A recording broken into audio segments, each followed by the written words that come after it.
بسم اللہ الرحمن الرحیم۔ السلام علیکم۔ میں بخشش مانگتی ہوں اللہ رب العزت سے جس کے سوا کوئی معبود نہیں، وہ زندہ قائم رہنے والا ہے، اور میں اس کی طرف توبہ کرتی ہوں۔ اے دلوں کو پھیرنے والے، میرے دل کو اپنے دین پر ثابت رکھ۔ حضرت لوط علیہ السلام کو رب العزت نے قوم سدوم کی طرف رسول بنا کر بھیجا۔ قوم سدوم کے لوگ ہر بڑے گناہ میں ملوث تھے، جس میں جو گناہ سب گناہوں سے بڑا تھا وہ ہم جنس پرستی تھی۔ اس قوم سے پہلے اس کائنات میں کسی نے یہ گناہ نہ کیا تھا۔ ہم جنس پرستی کی بنیاد اسی قوم نے ڈالی، غرض یہ ایک شیطانی قوم تھی۔ حضرت لوط علیہ السلام نے اس قوم کی ہی ایک لڑکی سے جس کا نام والہہ تھا شادی کی۔ اس سے آپ علیہ السلام کی دو بیٹیاں زیسا اور زورا پیدا ہوئیں۔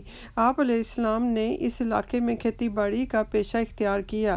آپ علیہ السلام اس قوم کو بتاتے کہ میں اللہ کا بھیجا ہوا رسول ہوں۔ آپ لوگ جو برائی کھلے عام کرتے پھرتے ہو، اس کا عذاب بہت سخت ہے۔ تم لوگ اپنی عورتوں کو چھوڑ کر جو تم کر رہے ہو، اس کی سزا بہت سخت ہے۔ ابھی بھی تم اللہ رب العزت سے معافی مانگ لو اور خود کو سدھار لو، اللہ بے حد غفور الرحیم ہے۔ کبھی کبھار حضرت ابراہیم علیہ السلام بھی ان لوگوں کو سمجھانے کے لیے اس علاقے میں آتے، مگر بے سود، یہ لوگ تو گویا بہرے ہو گئے تھے۔ اللہ رب العزت نے فرمایا کہ جو لوگ میرے رسولوں کی آواز تو سنیں لیکن ایسے ہو جائیں کہ کچھ سنتے ہی نہیں، قیامت کے روز ان کو بہرا ہی اٹھایا جائے گا۔ اللہ نے فرمایا کہ اور جو ہم پیغمبروں کو بھیجا کرتے ہیں تو صرف اس لیے کہ لوگوں کو خدا کی نعمتوں کی خوشخبریاں سنائیں اور عذاب سے ڈرائیں۔ اللہ رب العزت نے فرمایا کہ اور ہم نے ان کے دلوں پر پردے ڈال دیے ہیں کہ اسے سمجھ نہ سکیں، اور کانوں میں شکل پیدا کر دیا ہے کہ سن نہ سکیں۔ 30 سال آپ علیہ السلام ان لوگوں کو سمجھاتے رہے۔ دن تیزی سے گزر رہے تھے۔ آپ علیہ السلام میں بھی اب ان لوگوں کو برداشت کرنے کی طاقت ختم ہوتی جا رہی تھی۔ سدوم کے لوگ آپ علیہ السلام کا مذاق اڑاتے، ہنسی ٹھٹھا کرتے۔ اسی دوران آپ علیہ السلام کی دونوں بیٹیاں بھی جوان ہو گئیں۔ حضرت لوط علیہ السلام کو اپنی بیٹیوں کی شادی کی فکر لاحق ہوئی، مگر آپ علیہ السلام ایسے لوگوں میں اپنی بیٹیوں کی شادی کیوں کر سکتے تھے؟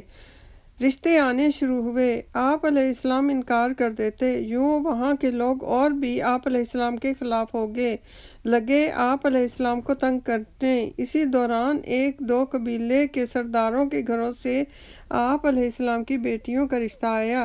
جب ان لوگوں نے رشتے پر اصرار کیا تو حضرت لوط علیہ السلام نے صاف لفظوں میں انکار کر دیا۔ نہ صرف انکار کیا بلکہ یہ تک کہہ دیا کہ تم لوگ جو حرکتیں کرتے ہو، اللہ رب العزت اس وجہ سے تم لوگوں پر عنقریب عذاب بھیجنے والا ہے اور تم سب لوگ تباہ ہو جاؤ گے۔ اس پر ان کے سرداروں نے نہ صرف آپ علیہ السلام کو برا بھلا کہا بلکہ زور دے کر کہا کہ اگر تم سچے ہو تو ہم پر عذاب لے کر آؤ۔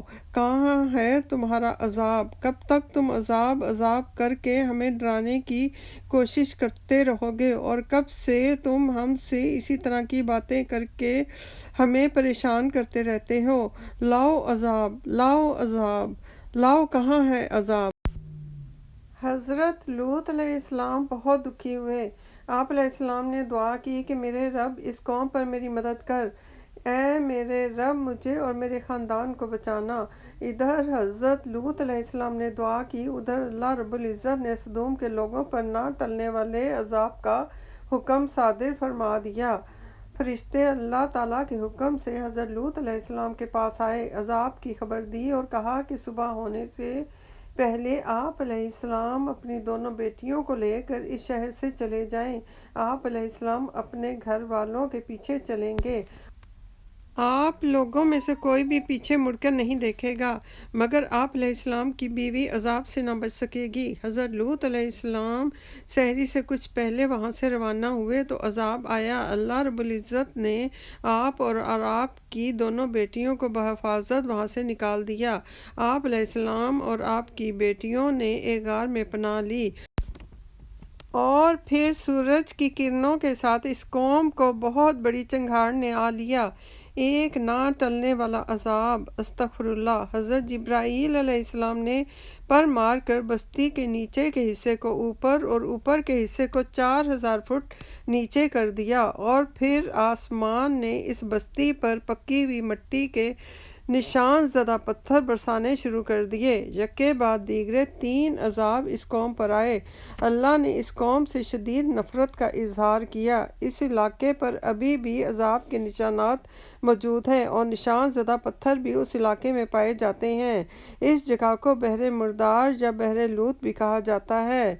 سدومی عمل کا آغاز اسی قوم سے ہوا تھا۔ سدومی عمل کے مرتکب افراد کی سزا رجم، قتل اور آگ میں جلا دینا ہے۔ ہر مذہب میں اس کی ممانعت ہے، اور میڈیکل سائنس کے مطابق بھی اس سے بے پناہ بیماریاں جنم لیتی ہیں۔ استغفر اللہ، نعوذ باللہ۔